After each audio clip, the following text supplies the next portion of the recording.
Hey everyone, chapter 9 of The Magician's Nephew. Okay, a little bit at the end of chapter 8, just so we're all caught up, as usual.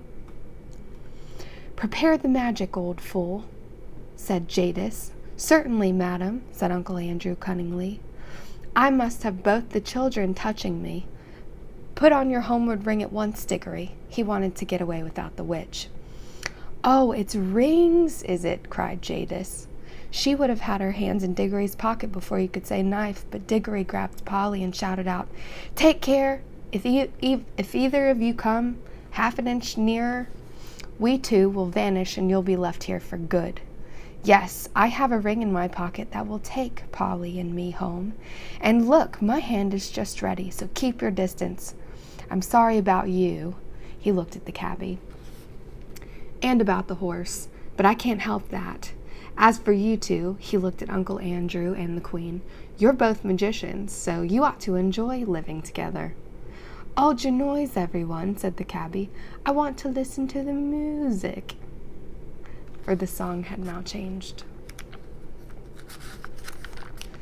Chapter 9, The Founding of Narnia. The lion was pacing to and fro about that empty land and singing his new song. It was softer and more lilting than the song by which he had called up the stars and sun, a gentle, rippling music. And as he walked and sang, the valley grew green with grass. It spread out from the lion like a pool. It ran up the sides of the little hills like a wave. In a few minutes, it was creeping up the lower slopes of the distant mountains, making that young world every moment softer. The light wind could now be heard ruffling the grass. Soon there were other things besides the grass. The higher slopes grew dark with heather. Patches of rougher and more bristling green appeared in the valley. Diggory did not know what they were until one began coming up quite close to him. It was a little spiky thing that grew out dozens of arms and covered these arms with green and grew larger at the rate of about an inch every 2 seconds. There were dozens of these things all round him now. When they were nearly as tall as himself, he saw what they were. "Trees," he exclaimed.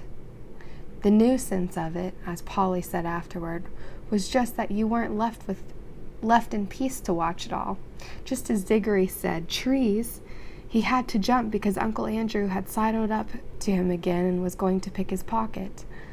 It wouldn't have done Uncle Andrew much good if he had succeeded, for he was aiming at the right-hand pocket, because he still thought the green rings were homeward rings. But of course Diggory didn't want to lose either. "Stop!" cried the witch. "Stand back! No, further back! If anyone goes within 10 paces of either of the children, I will knock out his brains." She was poising in her hand the iron bar that she had torn off the lamppost, ready to throw it. Somehow no one doubted that she would be a very good shot. "So," she said, "you would steal back to your own world with the boy and leave me here?" Uncle Andrew's temper at last got the better of his fears. "Yes, ma'am, I would," he said. "Most undoubtedly I would. I should be perfectly in my rights.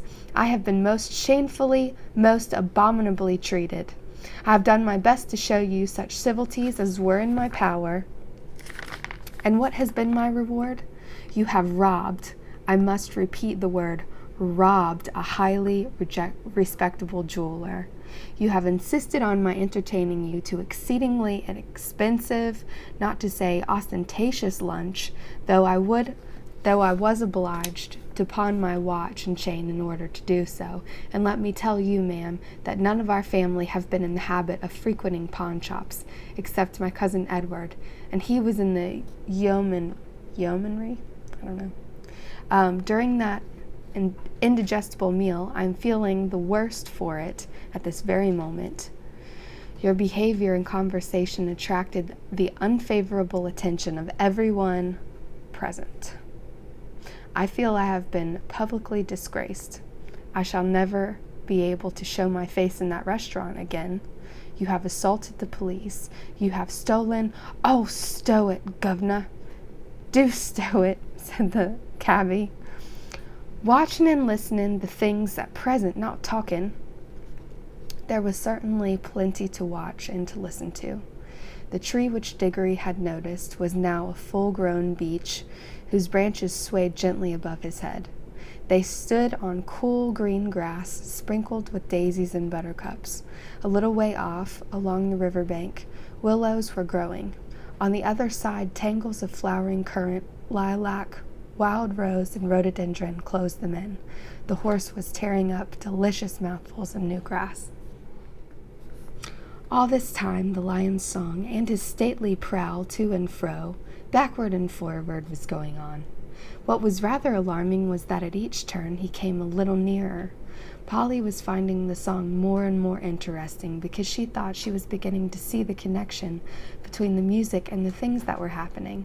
When a line of dark firs sprang up on the ridge about 100 yards away, she felt that they were connected with the series of deep, prolonged notes which the lion had sung a second before. And when he burst into a rapid series of lighter notes, she was not surprised to see primroses suddenly appearing in every direction. Thus, with an unspeakable thrill, she felt quite certain that all the things were coming, as she said, out of the lion's head. When you listened to his song, you heard the things he was making up. When you looked round you, you saw them. Here's a little picture of the lion.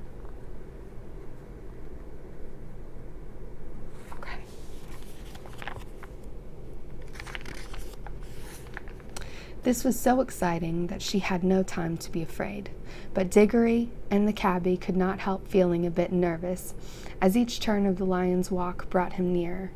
As for Uncle Andrew, his teeth were chattering, but his knees were shaking so that he could not run away. Suddenly, the witch stepped boldly out toward the lion. It was coming on, always singing with a slow, heavy pace. It was only 12 yards away. She raised her arm and flung the iron bar straight at its head. Nobody, least of all Jadis, could have missed at that range. The bar struck the lion fair between the eyes, and it glanced off and fell with a thud in the grass. The lion came on. Its walk was neither slower nor faster than before. You could not tell whether it even knew it had been hit. Though its soft pads made no noise, you could feel the earth shake beneath their weight. The witch shrieked and ran. In a few moments, she was out of sight among the trees. Uncle Andrew turned to do likewise, tripped over a root, and fell flat on his face in a little brook that ran down to join the river. The children could not move. They were not even quite sure that they wanted to. The lion paid no attention to them. Its huge red mouth was open, but open in song, not in snarl. It passed by them so close that they could have touched his mane. They were terribly afraid it would turn and look at them, yet in some queer way they wished it would. But for all the notice it took of them, they might as just well have been invisible and unsmellable. When it had passed them and gone a few paces further, it turned, passed them again, and continued its march eastward. Uncle Andrew, coughing and sputtering, picked himself up. "Now, Diggory," he said, "we've got rid of that woman, and the brute of a lion is gone. Give me your hand and put on your ring at once." "Keep off," said Diggory, backing away from him. "Keep clear of him, Polly. Come over here beside me. Now I warn you, Uncle Andrew, don't come one step nearer. We'll just vanish." "Do what you're told this minute, sir," said Uncle Andrew. "You're an extremely disobedient, ill-behaved little boy." "No fear," said Diggory. "We want to stay and see what happens. I thought you wanted to know about the other worlds. Don't you like it now you're here?" "Like it!" exclaimed Uncle Andrew. "Just look at the state I'm in, and it was my best coat and waistcoat, too." He certainly was a dreadful sight by now, for of course the more dressed up you were to begin with, the worse you look after you've crawled out of a smashed hansom cab and fallen into a muddy brook. "I'm not saying," he added, "that this is not the most interesting place. If I were a younger man, now, perhaps I could get some lively young fellow to come here first. One of those big game hunters. Something might be made of this country. The climate is delightful. I never felt such air. I believe it would have done me good if circumstances had been more favorable. If only we'd had a gun." Guns be blowed, said the cabby. I think I'll go and see if I can give Strawberry a rub-down. That horse has more sense than some humans, as I could mention. He walked back to Strawberry and began making the hissing noises that grooms make. Do you still think that lion could be killed by a gun? Asked Diggory. He didn't mind the iron bar much. With all her faults, said Uncle Andrew, that's a plucky gal, my boy. It was a spirited thing to do. He rubbed his hands and cracked his knuckles as if he were once more forgetting how the witch frightened him whenever she was really there. It was a wicked thing to do, said Polly. What harm had he done her? Hello, what's that? Said Diggory. He had darted forward to examine something only a few yards away. I say, Polly, he called back. Do come look. Uncle Andrew came with her, not because he wanted to see, but because he wanted to keep close to the children. There might be a chance of stealing their rings. But when he saw what Diggory was looking at, even he began to take interest. It was a perfect little model of a lamppost, about 3 feet high, but lengthening and thickening in proportion as they watched it. In fact, growing just as the trees had grown. It's alive, too. I mean, it's lit, said Diggory. And so it was, though, of course, the brightness of the sun made the little flame in the lantern hard to see unless your shadow fell on it. Remarkable, most remarkable, muttered Uncle Andrew. Even I never dreamed of magic like this. We're in a world where everything, even lampposts, come to life and grow. Now I wonder what sort of seed a lamppost grows from. Don't you see, said Diggory, this is where the bar fell.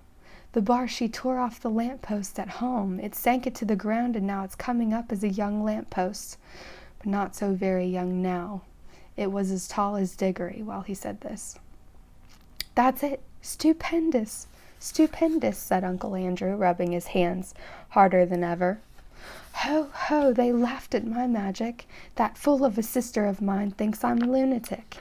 I wonder what they'll say now. I have discovered a world where everything is bursting with life and growth. Columbus, now they talk about Columbus. But what was America to this? The commercial possibilities of this country are unbounded. Bring a few old bits and scraps of iron here, bury 'em, and up they come as brand new railway engines. Battleships, anything you please. They'll cost nothing, and I can sell 'em at full prices in England. I shall be a millionaire. And then the climate, I feel years younger already. I can run it as a health resort. A good sanatorium here might be worth $20,000 a year. Of course, I shall have to let a few people into the secret. The first thing is to get that brute shot. You're just like the witch, said Polly. All you think of is killing things. And then, as regards oneself, Uncle Andrew continued in a happy dream, there's no knowing how long I might live if I settled here. And that's a big consideration when a fellow has turned 60. I shouldn't be surprised if I never grew a day older in this country. Stupendous! The land of youth! Oh, cried Diggory, the land of youth. Do you think it is, really? For of course he remembered what Aunt Letty had said to the lady who brought up the grapes, and that sweet hope rushed back on him. Uncle Andrew, he said, do you think there's anything here that would cure Mother? What are you talking about? Said Uncle Andrew. This isn't a chemist's shop. But as I was saying, you don't care 2 pence about her, said Diggory savagely. I thought you might, after all, she's your sister as well as my mother. Well, no matter, I'm jolly well going to ask the lion himself if he can help me. And he turned and walked briskly away. Polly waited for a moment and then went after him. Here, stop, come back, the boy's gone mad, said Uncle Andrew. He followed the children at a cautious distance behind, for he didn't want to get too far away from the green rings or too near the lion. In a few minutes, Diggory came to the edge of the wood, and there he stopped. The lion was singing still, but now the song had once more changed. It was more like what we should call a tune, but it was also far wilder. It made you want to run and jump and climb. It made you want to shout. It made you want to rush at other people and either hug them or fight them. It made Diggory hot and red in the face. It had some effect on Uncle Andrew, for Diggory could hear him saying, "A spirited girl, sir. It's a pity about her temper, but a dim fine woman all the same, a dim fine woman." But what the song did to the two humans was nothing compared to what it was doing to the country. Can you imagine a stretch of grassy land bubbling like water in a pot? For that really is the best description of what was happening. In all directions it was swelling into humps. They were of very different sizes, some no bigger than molehills, some as big as wheelbarrows, and two the size of cottages, and the humps moved and swelled till they burst and the crumbled earth poured out of them. From each hump there came out an animal. The moles came out just as you might see a mole come out in England. The dogs came out, barking the moment their heads were free, and struggling as you've seen them do when they are getting through a narrow hole in a hedge. The stags were the queerest to watch, for of course the antlers came up a long time before the rest of them, so at first Diggory thought they were trees. The frogs, who all came up near the river, went straight into it with plopping and a loud croaking. The panthers, leopards, and things of that sort sat down at once to wash the loose earth off of their hind quarters, and then stood up against the trees to sharpen their front claws. Showers of birds came out of the trees. Butterflies fluttered. Bees got to work on the flowers as if they hadn't a second to lose. But the greatest moment of all was when the biggest hump broke like an earthquake, and out came the sloping back, the large, wise head, and the four baggy-trousered legs of an elephant. And now you could hardly hear the song of the lion. There was so much cawing, cooing, crowing, braying, neighing, baying, barking, lowing, bleating, and trumpeting. But though Diggory could no longer hear the lion, he could see it. It was so big and so bright that he could not take his eyes off it. The other animals did not appear to be afraid of it. Indeed, at that very moment, Diggory heard the sound of hoofs from behind. A second later, the old cab horse trotted past him and joined the other beasts. The air had apparently suited him as well as it had suited Uncle Andrew. He no longer looked like the poor old slave he had been in London. He was picking up his feet and holding his head erect. And now, for the first time, the lion was quite silent. He was going to and fro among the animals, and every now and then he would go up to two of them, always two at a time, and touch their noses with his. He would touch two beavers among all the beavers, two leopards among all the leopards, one stag and one deer among all the deer, and leave the rest. Some sorts of animals he passed over altogether, but the pairs which he had touched instantly left their own kinds and followed him. At last he stood still, and all the creatures whom he had touched came and stood in a wide circle around him. The others, whom he had not touched, began to wander away. Their noises faded gradually into the distance. The chosen beasts who remained were now utterly silent, with all their eyes fixed intently upon the lion. The cat-like ones gave an occasional twitch of the tail, but otherwise all were still. For the first time that day there was complete silence, except for the noise of running water. Diggory's heart beat wildly. He knew something very solemn was going to be done. He had not forgotten about his mother, but he knew jolly well that, even for her, he couldn't interrupt a thing like this. The lion, whose eyes never blinked, stared at the animals, as hard as if he were going to burn them up with his mere stare. And gradually a change came over them. The smaller ones, the rabbits, moles, and such like, grew a good deal larger. The very big ones, you noticed it most with the elephants, grew a little smaller. Many animals sat up on their hind legs. Most put their heads on one side as if they were trying very hard to understand. The lion opened his mouth, but no sound came from it. He was breathing out a long, warm breath. It seemed to sway all the beasts, as the wind sways a line of trees. Far overhead, from beyond the veil of the blue sky which hid them, the stars sang again, a pure, cold, difficult music. Then there came a swift flash like fire, but it burnt nobody, either from the sky or from the lion itself, and every drop of blood tingled in the children's bodies, and the deepest, wildest voice they had ever heard was saying, "Narnia, Narnia, Narnia, awake, love, think, speak, be walking trees, be talking beasts, be divine waters."